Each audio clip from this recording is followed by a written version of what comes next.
G'day, Adrian here for Wollongong TV. Welcome to the People of Wollongong series. Today I'm joined with Scotty McRae. Thanks for coming on the show, mate. Good to see you, buddy. My pleasure. My pleasure. It's good to be here. Man, it's great to have you here, and it's an interesting interview because I want to give the people of Wollongong an idea of our local celebs, if you will, and who sort of has been really on the forefront of Wollongong all the time in terms of being there, being a major part of the community. And for me personally, I mean, I remember seeing you as a kid on Now You See It. Yes, I remember coming home from school. I mean, how old are you? I'm about 75. You look great. Yeah, Botox and 3 facelifts later, but sometimes you got to do what you got to do. No, mate, I've been lucky. I think there's pretty good genes in my family. My dad's about 78 now, and he's still looking pretty good. I reckon he looks about 65. Yeah. So, and my mum was always a good looker. So, hopefully I've embraced some of those genes. And there was a period I was playing in bands, and I drank a lot of Jack Daniels. So I think I pickled myself as well. So preserved, mate. Yeah, maybe. That's the way. So tell us about where you began. Like I said, I've seen you for it seems like forever on TV. Yeah. So. Where did you start? How did you get into showbiz and things like that? I've been pretty lucky, I guess, as far as longevity, but that comes down to a great saying of mine that the harder I work, the luckier I seem to be. You've got to work hard to do anything in this world. So I think for me it started way back when I was a really naughty little boy at school, and I had all this untapped energy, you might want to call it. Nowadays they put a label on it, which I find ridiculous. ADHD. Let's give them drugs, and seriously, you're just a bit hyperactive. You've got this energy. Let's focus it somewhere. Sure. And I was lucky enough. I had a really good teacher who got sick of caning me, and he brought my parents into school, and he said, "Look, I love this kid. I can't cane him anymore. I know he's not being, mischievous or naughty because he wants to upset everyone. He's just got all this stuff. Let's harness it." And he was a pianist and a jazz pianist, and used to write musicals and stuff for the school. And he said, let's get him a drum kit, because he's always tapping his feet and he's clicking his teeth. I used to sit there, at home and tap my fingers against my teeth, which drove my parents mad. Tap the table, tap anything. So they relinquished and got me a set of drum kit, which was, pretty crazy too, because they make noise. Yeah, absolutely. So, a lot of noise. Yeah, that was the start of it all, really. That they had that teacher that wanted to harness my energies, and I started playing drums, and I got pretty good at it pretty quick, which was good, and started playing in a big band at school. They were all the 18, 19-year-olds, some of them from the high school, but Spady, as I call him, John Spade, he gave me a couple of shots at playing a few tunes with them, and I was only like 12 or 13, and I was called the little drummer boy of Harbord, because I'm still very, vertically challenged, and back then, I was even worse. I was tiny. Yeah. But I could just see over the kit, I'm playing away, and they're going, there's someone back there to see the sticks going around. Awesome. So that's where it all pretty much started, and from that point I wanted to be a rock and roll star, so I started playing in bands and original bands, and told my dad that I was going on tour about 16. I was in year 10, I was just about finished year 10. I said, I'm going to do this thing. He said, yeah, like hell you are. He said, really? You're not. He said, you want to leave school, you want to do what you want to do. That's great, but get yourself a trade first. So I did. I went and became a wall and floor tiler, and still get on my hands and knees every now and then when I need to. Yeah. And during that time, I kept playing in the bands, but I also got sick of bands breaking up. I was actually in Queensland, and a band I was in, just a cover band at that stage, and got sick of them breaking, someone would leave or someone was homesick or, along those lines. And I said, that's it, I've had enough music, forget it, I'm going to go to acting school. I just decided to, have a shot at that. And I came back to Sydney, and I went to Sydney Acting School and tiled in the day and went to acting school at night and on weekends, and graduated 3 years later. And I guess that was the start of the real stuff for me, because I was only 2 months out of graduating, and I got a little role in a show called GP on the ABC, which was an awesome show, really good actors. Yep. you know, a few young people, but a few good old actors who knew their craft, and that was really nice to start with. And then I got a role on a show called East Street about 3 months later, and that was supposed to be a 6-week role. Brings back memories. Yeah, it was a good time. It was when Channel 10 had money, and they treated us really well. And they don't watch your show, flew so us don't all worry over the about country. Yeah, that's all right. I'm back there now, so you know I've gone full circle in a way. Yeah. But I hooked up with that for a 6-week role, and obviously I was doing something right, and I was there for pretty much nearly 2 years. So that was a good period, because my acting school was pretty much theatre driven, you know, so it was all theatre based, and you didn't really learn to work with cameras at all. So going into a show that was the #1 show at the time as far as, you know, ratings and all that sort of stuff, and to work with cameras and learn that side of things, that was pretty cool too. Yeah, that's awesome. Yeah. So, obviously not originally from Wollongong. When did you get to the Gong? I got to the Gong in about 2001, I think it was. I just finished doing, because after East Street, I went and did Cats for a couple of years and had a lead role, which was great. And then I came back, a guy called Eden Gahar was doing a show called Vidiot, and he was leaving, and he rang me and said, well, he said to my girlfriend at the time, he said, tell Scotty I'm leaving Vidiot and he'd be awesome for it. Yeah. But I'd never hosted anything, but he just said, look, go for it, you'll be just your natural stuff, it'll happen. Right. So I got that gig, which brings me to hosting stuff, which brings me to doing some things for Channel 9. And I got brought down here. I was doing Now You See It and Download, a couple of kids' afternoons programs, and they brought me down here to do some publicity stuff for Win, because Win and 9 obviously together. And I met the beautiful Vicky Teagues, who's a lovely lady, and everyone in the Gong knows Vicky. Hi Vic. And she said to me, have you ever thought about doing a travel show? And I went, oh no, not really, you know, would you like to? I went, oh yeah, it'd be a bit of fun.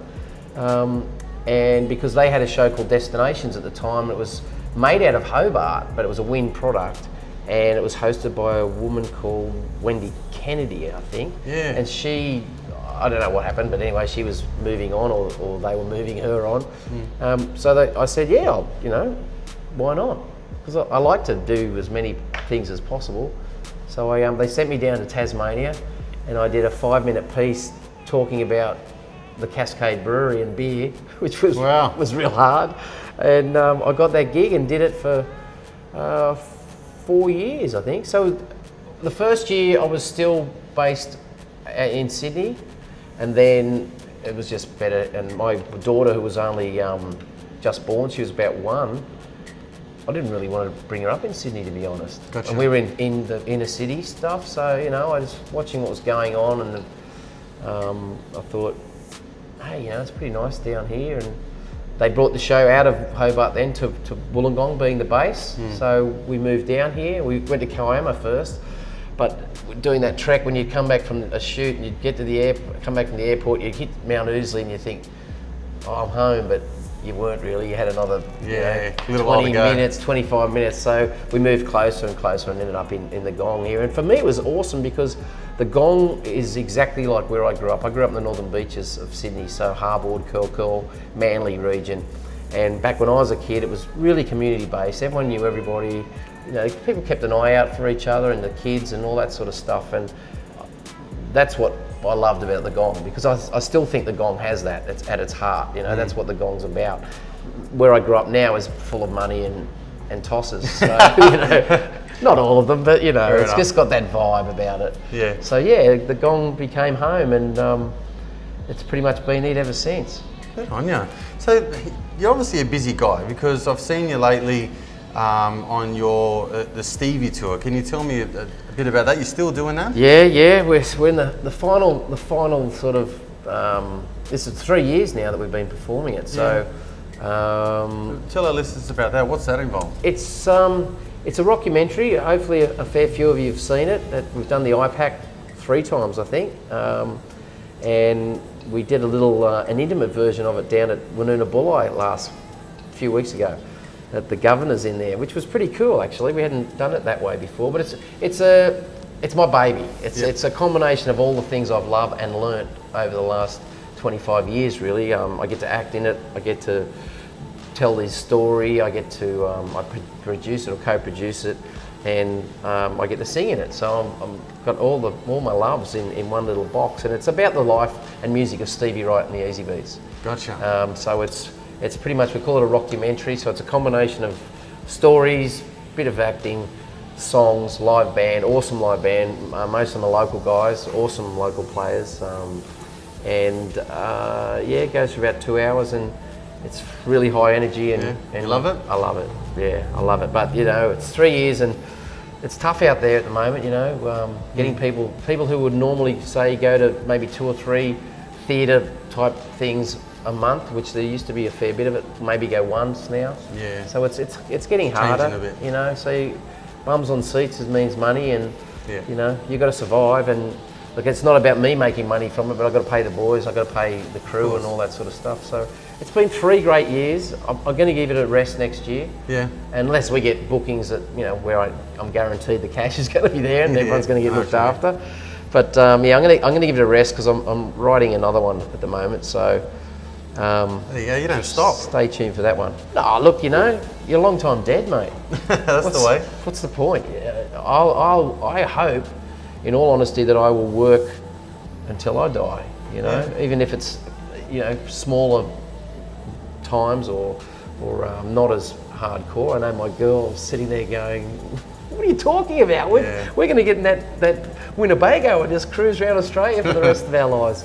But there'll be those times too. But I love what I do. So I've been so blessed that I've got to do the things I love in life. A lot of people never get that opportunity. So I've never taken it for granted. I'll never diss it. I'll never, look, there is lots of things to not like about TV and stuff these days, Well, that's the question that I've got, because to me, you seem like a fairly resilient sort of character. So, and from what you've told me so far, you're spinning a few plates, so you've got a few things going at any one time. Yep. And even when one thing's starting to finish up, you're already thinking about the next thing. So I think back to your school days, you're that creative individual that's just always got a million ideas running through his head. So what's the secret sauce to keeping it all going? I mean, I don't know. I think it's that thing of loving it as much as I do, and thinking, what haven't I done? Or what would I like to have a go at? And as I say, I've been lucky enough. I've done film, I've done TV, I've done theatre, I've done radio, I've written stuff. I write travel stories now for a couple of magazines as well. Right, yeah. And writing was actually when I first was going to go to year 12, that lasted 10 minutes. But I wanted to be a journalist because my English teacher said, you write great stories, you could be a journo. And then I said, that'd be cool. And someone said to me, you've got to go to year 12. And I went, it's not going to happen. I loved school, but not for the learning, Yeah. I don't know, mate. Seriously, it's just, I guess, to cut it down to a ball, it's about loving what you do and wanting to do as much of it as possible. So, if I can mix it up, and I'll never not think of something. Yeah. What else can we do? What can we do next? Because I don't want to sit around. I don't like sitting around. Yeah, and I suppose when you get to that point where there's nothing else to go on to, that's when you kind of lose that energy and that, zest for life, I guess. Yeah, or that, and I have to pick up a trowel and go to Thailand. Go back to Thailand again, forget it. Which is okay, it's tough on an old man's knees, but I do love that thing. I do love that as well. I mean, it was one of the best things that Dad ever told me was to get a trade, because in my business, there are those times when you will be out of work and you're going to need to do something, and I guess lucky enough, probably 3 months has been the longest I've been out. But pick up the trowel and get out there and trial a few bathrooms, or finish my house one day. Anything to keep you busy. Yeah. But it was a good thing. It was probably one of the best things he ever told me. Yeah, I mean, like you said, you've always got that something to fall back on, but at this stage, you're so driven and ambitious about the craft that you love so much, and it shines through. Thanks, mate. Well, I'm planning to be around for a little longer yet. Awesome. Mate, I want to thank you for coming on the show. It's been an absolute pleasure, and just very grateful for you to share your story with us. Thanks, mate. I appreciate your time. My pleasure. So there you have it, Adrian here for Wollongong TV. You've just watched our People of Wollongong series. See you on the next show.